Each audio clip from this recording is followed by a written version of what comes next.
안녕하세요, 여러분. 오늘은 이제 사순절, 이제 3주째가 지나가고 있습니다.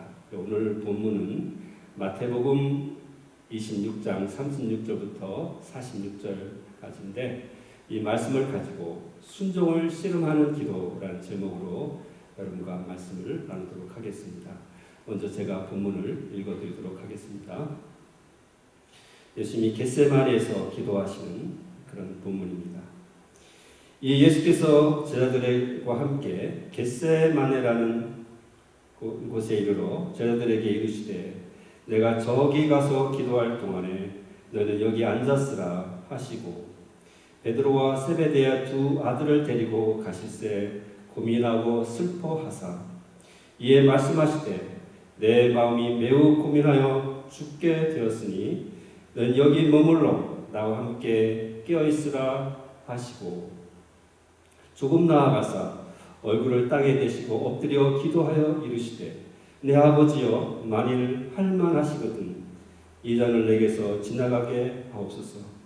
그러나 나의 원대로 마옵시고 아버지의 원대로 하옵소서 하시고 제자들에게 오사 그 자는 것을 보시고 베드로에게 말씀하시되 너희가 나와 함께 한 시간도 이렇게 깨어 있을 수 없더냐? 시험에 들지 않게 깨어 있어 기도하라. 마음에는 원이로되 육신이 약하도다 하시고 다시 두 번째 나가 기도하여 이르시되 내 아버지여 만일 내가 마시지 않고는 이 잔이 내게서 지나갈 수 없거든 아버지의 원대로 되기를 원하나이다 하시고 다시 오사 보신즉 그들이 자니 이는 그들의 눈이 피곤함일러라. 또 그들을 두시고 나아가 세 번째 같은 말씀으로 기도하신 후 이에 제자들에게 오사 이르시되 이제는 자고 쉬라. 보라 때가 가까이 왔으니 인자가 죄인의 손에 팔리느니라. 일어나라 함께 가자. 보라 나를 파는 자가 가까이 왔느니라. 사람과 사람과의 관계는 겪어봐야 한다는 말이 있습니다. 약 4년 동안 예수님과 함께 생활하던 가룟 유다는 제자들을 만나서 예수님을 배반하고 그들에게 팝니다. 그리고 예수님은 자신이 체포되면 그 제자들이 목장 양같이 뿔뿔이 흩어질 것이라고 예언을 하셨습니다. 그때 베드로의 말이 관심을 끕니다. 모두 주를 버릴지라도 나는 결단코 버리지 않겠나이다. 그때 주님이 다시 대답하십니다. 오늘 밤 닭 울기 전에 내가 3번 나를 부인하리라. 이 대화 후에 예수님은 제자들과 겟세마네 동산으로 옮겨가서 밤새도록 기도하십니다. 거기서 예수님은 처절한 기도로 십자가를 지실 것을 고민하시는 그런 마음을 아버지 하나님과 함께 나누셨습니다. 이 기도는 우리도 시험을 당했을 때 예수님처럼 깊이 순종을 하는 씨름 기도를 하라는 그런 도전을 우리에게 주고 있습니다. 여러분, 겟세마네 동산은 예루살렘 성 바로 이렇게 맞은편에 있는 작은 언덕입니다. 기드론 시내를 건너면 바로 있기 때문에 성경에서 이렇게 건너다 보이는 곳입니다. 겟세마네는 그 세망이라는 게 기름이라는 뜻인데 겟세마네는 그 올리브 동산 또는 올리브 기름을 짠 곳이라는 뜻입니다. 성전에서 가깝기 때문에 제자들과 예수님은 종종 그곳에 기도하러 가셨습니다.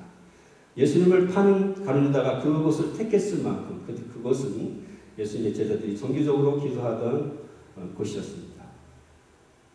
그날 예수님은 모든 제자를 겟세마네 동산으로 데려고 가셨습니다. 그 중에 좀 더 아끼는 제자 베드로와 야고보와 요한을 데리시고 조금 더 한적한 곳으로 가셔서 거기서 기도하셨습니다.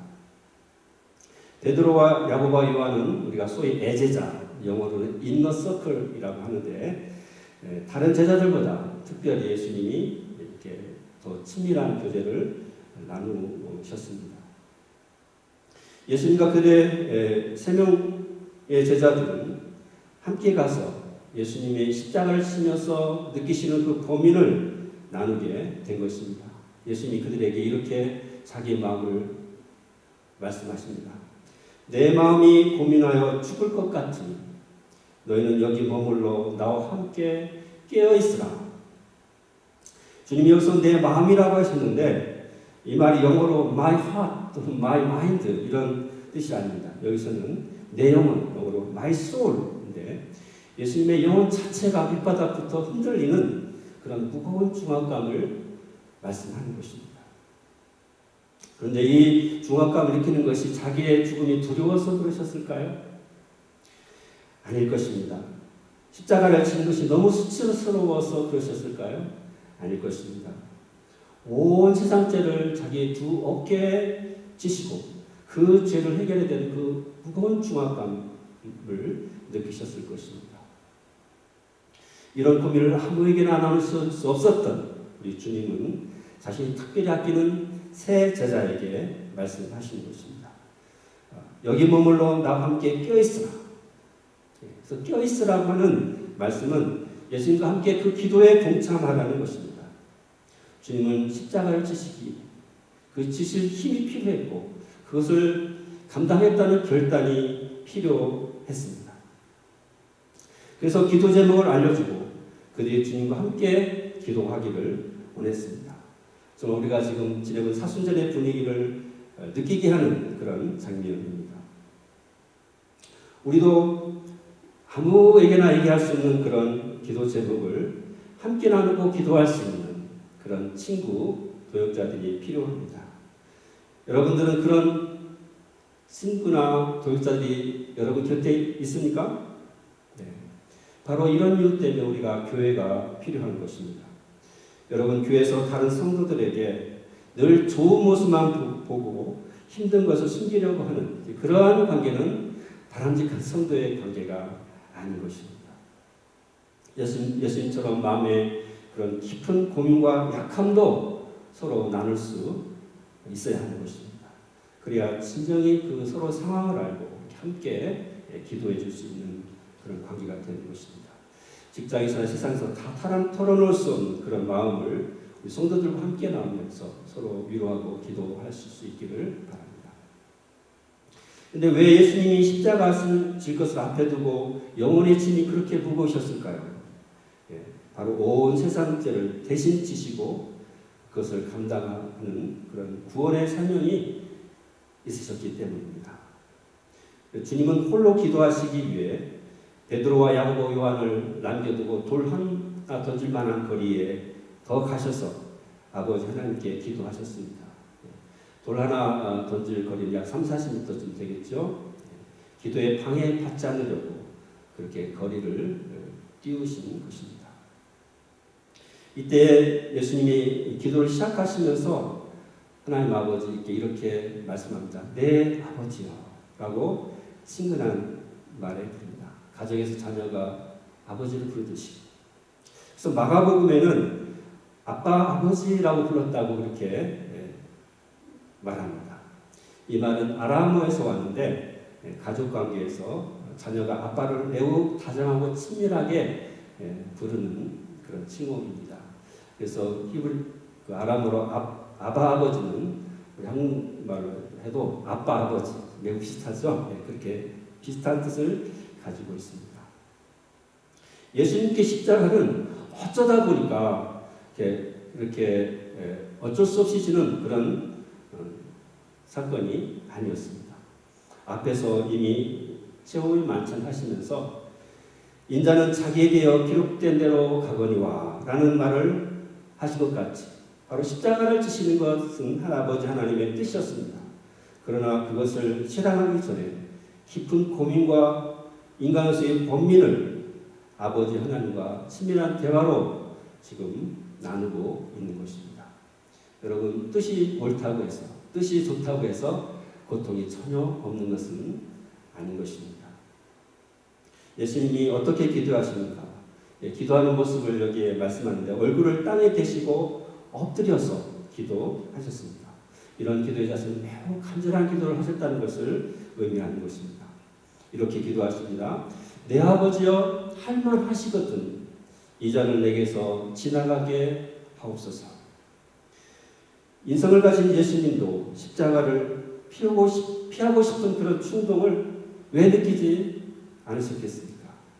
이 기도에서 잔은 하나님의 진노의 심판 또는 고난을 의미합니다. 바로 예수님의 경우는 곧 체포되어 당하실 순환과 임박한 십자가의 죽음을 가리킬 것입니다. 그리고 장차 온 인류의 죄를 대신 지고 거룩하신 하나님과 일시적으로 그런 단절된 아픔을 가리킬 것입니다. 얼마나 간절하게 기도하셨겠습니까? 누가복음에 보면 그때 천사가 하늘로부터 예수님께 나타나 힘을 보탰다고 합니다. 또 예수님께서 힘을 많이 쓰셔서 땀이 땅에 떨어지는 핏방울 같이 되었다고 합니다. 오늘날도 너무 큰 슬픔이나 마음에 짐이 있으면 땀과 피가 섞여 나오는 그런 혈루 현상이 나타난다고 합니다. 이것은 피부에 실핏줄이 터져서 생기는 현상이라고 합니다. 예수님이 정서적으로 육체적으로 얼마나 마음의 고통이 심하셨는가를 우리에게 알려주고 있는 것입니다. 마가복음 15장 34절에 보면 예수님은 십자가에 못 박히시고 돌아가시기 직전에 이렇게 부르짖습니다. 엘리 엘리 라마 사박다니 라고 하셨습니다. 이를 번역하면 나의 하나님 어찌하여 나를 도우셨나이까 입니다. 예수님의 십자가는 인류의 모든 죄를 대신하는 죄인으로서 아버지 하나님의 심판대 앞에 서서 버림받는 그런 고통이었습니다. 그렇게 심판받는 영혼의 고통을 온 몸으로 느끼셨던 것입니다. 여기서 예수님의 처절한 기도는 이렇게 마칩니다. 그러나 나의 원대로 마옵시고 아버지의 원대로 하옵소서. 이런 마음의 범위를 하나님 아버지께 맡기면서 첫 기도를 마치고 조금 떨어져 있는 제자들에게 돌아오셨습니다. 그런데 이게 웬일입니까? 깨어있어야 될 제자들이 예수님 기도할 때 같이 기도하는 것이 아니라 잠을 자고 있었습니다. 이해도 되는 것이 그날 다락방에서 초월 만찬을 마치고 아마 겟세마네에 왔을 때는 밤 10시나 11시쯤 되는 늦은 밤이었을 것입니다. 그러니 잠드는 것이 이상한 일이 아니었습니다. 그러나 예수님은 잠을 자던 제자들을 책망하십니다. 너희가 나와 함께 한 시간도 이렇게 깨어있을 수 없더냐? 그리고 충고를 덧붙이십니다. 시험에 들지 않게 깨어있어 기도하라. 마음에는 원이로되 육신이 약하도다. 주님은 자신이 아끼는 제자들조차 자신의 상황을 몰라주는 그런 상황 속에서 외로움을 느끼셨을 것입니다. 마음에는 원이로되 육신이 약하도다 해서 이 마음은 사실 아까 말대로 그런 우리의 마인드를 말한 게 아니고 핫을 말한 게 아니고 우리 영이를 가리키는 것입니다. 그래서 여기 마음의 원이로되 영은 원하지만 육신이 약하다 할 때 영육을 이렇게 너무 엄격하게 구분하는 것이 아니라 우리 마음에 영적으로 선한 소원이 있지만 육신이 너무 피곤하고 지치기 쉬운 그런 약함을 우리가 가지고 있다는 것을 표현하는 말씀인 것입니다. 그래 육신은 외부의 영향을 받아 지치고 욕받기가 쉬운 것입니다. 제자들은 늦은 밤이고 너무 피곤하여 잠자는 것은 자연스러운 현상입니다. 그러나 주님의 경고를 우리는 새겨들어야 하는 것입니다. 시험에 들지 않게 깨어있어 기도하라. 성도가 기도에 소홀히 하면 시험에 드는 것입니다. 쉽게 유혹에 넘어가고 영적 싸움에 패배합니다. 실제로 앞에서 베드로가 앞서서 모두 주를 버릴지라도 나는 결단코 버리지 않겠나이다. 이렇게 호언장담을 했습니다. 그러나 곧 예수님이 체포되어 대제사장집에 따라갔을 때 그 여종 앞에서 3번이나 주를 모른다고 부인합니다. 왜 그랬을까요? 인간적 자만에 빠져서 기도하지 않은 결과입니다. 여러분, 이가 어떠한 일이든지 기도에 소홀하면 시험에 들기 쉬운 것입니다. 이 다음에 주님은 다시 제자를 떠나서 두 번째 기도를 하십니다. 내 아버지여, 만일 내가 마시지 않고는 이 잔이 내게서 지나갈 수 없거든 아버지의 원대로 되기를 원하나이다. 무엇이 첫 번째 기도와 다른 것 같습니까? 여기서는 첫 번째 기도에 있었던 할만하시거든 이 잔을 지나가게 하옵소서 하는 말이 생략이 되었습니다. 다른 말로 하면 세상 구원을 위해 부득이하다면 이제 모든 것을 감사하고 하나님 뜻에 온전히 순종하겠나이다. 이런 결단을 하신 것입니다. 사실 진정한 기도는 내 뜻을 하나님 아버지 뜻에 굴복시키는 과정인 것입니다. 온전한 순종을 위해서는 이렇게 깊은 기도가 필요합니다. 그런데 왜 순종이 중요한가? 한 가지 예화를 여러분에게 소개해드리고 싶습니다. 영화배우 중 2010년 칸 영화제에서 여우 조연상을 받으며 레드카펫을 밟은 여인이 있습니다. 그 사람은 여배우 윤여정 씨입니다. 그녀는 할리우드 리포터라고 하는 잡지에 이런 호평을 받았습니다. 영화 속에 가장 복잡한 역할을 맡아서 압도적인 연기를 선보였다. 그러나 그녀는 인터뷰에서 임상수 감독과 주연이었던 여배우 전도연에게 이 자신이 받은 상의 공로를 대신 돌려 주었습니다. 까마득한 후배 전도연을 이렇게 평가하였습니다. 저는 연기할 때 이 감독과 논쟁하는 것이 잘하는 건 줄 알았습니다. 하지만 연기하면서 도연이를 보니까 감독이 죽으라면 죽겠더라고요. 그걸 보면서 내가 제만 못하구나 하는 생각이 들어 많이 배웠습니다. 라고 하였습니다. 감독의 말에 절대 복종하는 것이 좋은 영화를 만듭니다. 마찬가지로 우리 영적 감독이신 하나님께 절대 순종할 때 귀한 일을 이루게 되는 것입니다. 그런데 순종하기 위해는 씨름하는 기도가 필요합니다. 예수님께서는 겟세마네 동산에서 하나님께서 철저히 순종하기 위하여 바로 씨름하는 기도를 하신 것입니다. 그 결과는 바로 온 세상을 구원하신 그런 결과를 가져왔습니다. 예수님의 두 번째 기도에 달라진 것이 또 하나 있습니다. 자고 있는 제자들에 관한 것입니다. 제자들이 돌아오실 때 그들은 여전히 자고 있었습니다. 그러나 이번에 예수님은 눈이 피곤하여 자고 있는 제자들을 깨우지 않으셨다고 합니다. 세상에서 가장 무거운 것 중에 하나가 졸리는 눈꺼풀이라고 하잖아요. 예수님께서 그들에게 그래 이제는 자라 라고 허락하셨습니다. 왜냐하면 성부 아버지 하나님과의 깊은 기도로 교제를 나누셨기 때문에 이제는 그 홀로 십자가를 맞닥뜨리고 십자가를 지실 그런 확신과 결단이 있으셨을 것입니다. 예수님은 가는 잔세대를 두고 다시 가셔서 세 번째도 두 번째와 동일하게 같은 말씀으로 기도하셨다. 그러니까 이미 두 번째 그렇게 결단하시고 세 번째 것을 다시 확인하면서 기도하신 것입니다. 아버지의 뜻에 온전히 순종하시겠다는 기도를 다시 드린 것입니다. 이 세 번째 기도를 마치시고 제자들에게 돌아오신 예수님은 편안하고 담대하십니다. 이제는 자고 쉬라. 제자들이 가졌던 긴장을 완전히 해소시켜 주십니다. 이제 너희는 마음껏 자도 된다. 내가 기도에 승리하였기 때문이다. 라는 것을 암시할 것입니다. 그리고 담대히 선언하십니다. 때가 가까웠으니 인자가 죄수의 손에 팔리느니라. 일어나자. 함께 가자. 나를 파는 자가 가까이 왔느니라. 주님이 이제 배반당하고 체포당하신 것을 조금 더 두려워하지 않으십니다. 충분히 기도하셨기 때문에 이제 시험에 들지 않고 담대하실 수가 있으신 것입니다. 세 번의 기도를 마친 예수님은 이제 십자가를 지실 확신이 있는 것입니다. 기도로 승리하신 것입니다. 이제 체포되고 십자가를 지신 것이 더 이상 두렵지 않으십니다. 앞으로 예수님은 무려 6번이나 그런 공식적인 신문과 재판을 받으십니다. 곧 대제사장과 장로들에게서 파송되어 가룟유다와 함께 온 큰 무리에게 체포를 당하십니다.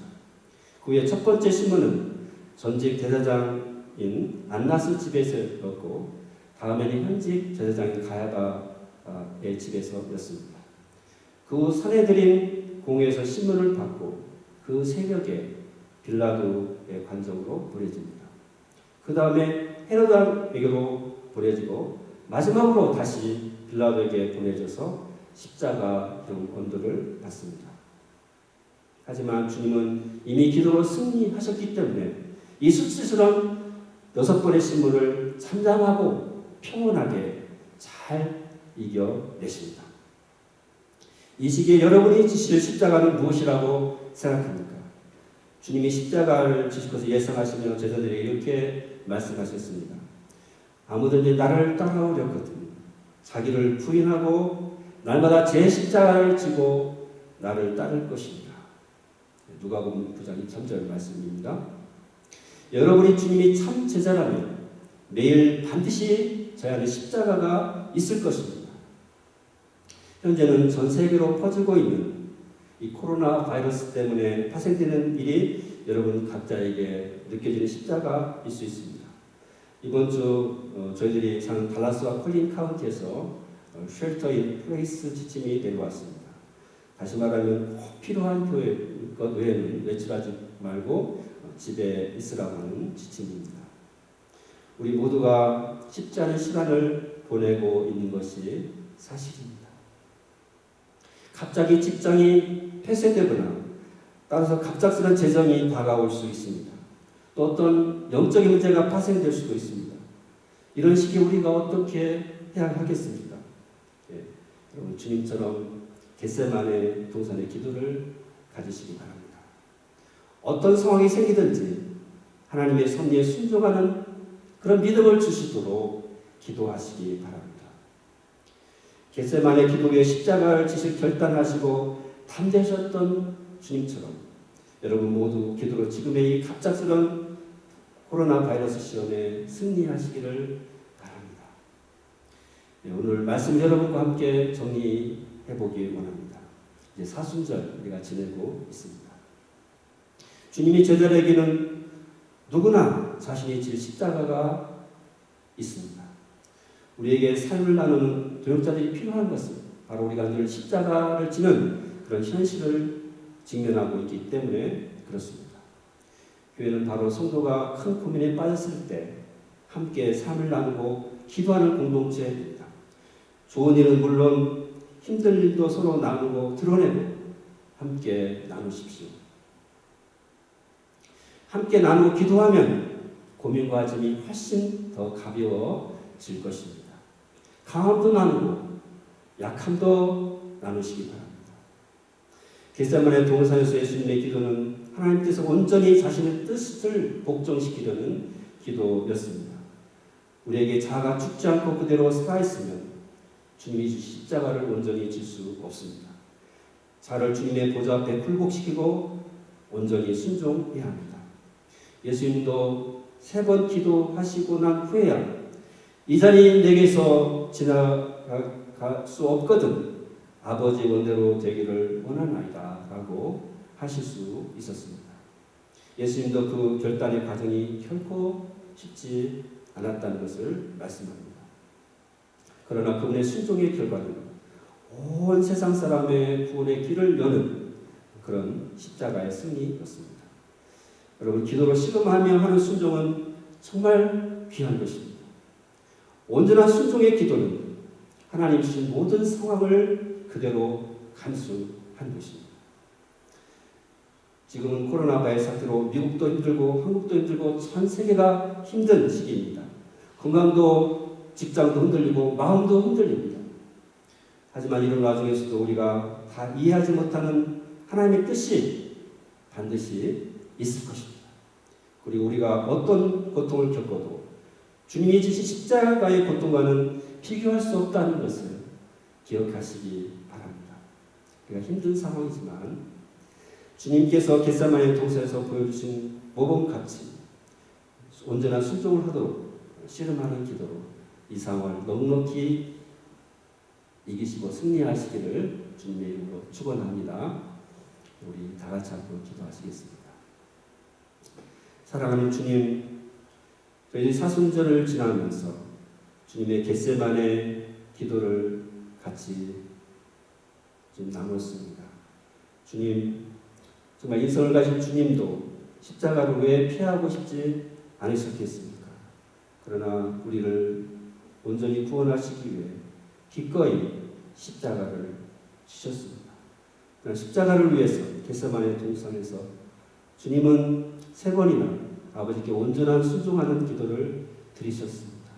우리가 이 순종하는 기도를 배워서 이 세상의 죄악을 이기고 또 이 코로나 바이러스 사태에서 갑자기 다가온 상황 속에서도 아버지의 뜻을 부르며 그 섭리에 순종하며 온전히 승리할 수 있도록 인도해 주시옵소서. 또 이런 어려운 일을 당할 때 우리 성도들이 주 안에서 한 형제여 동역자로서 하나님 서로 기도해주며 하나님 서로 위로하며 하나님 이 상황을 극복하는 그러한 사랑의 만남과 격려가 있게 하여 주시옵소서. 예수 그리스도의 이름으로 기도합니다. 아멘.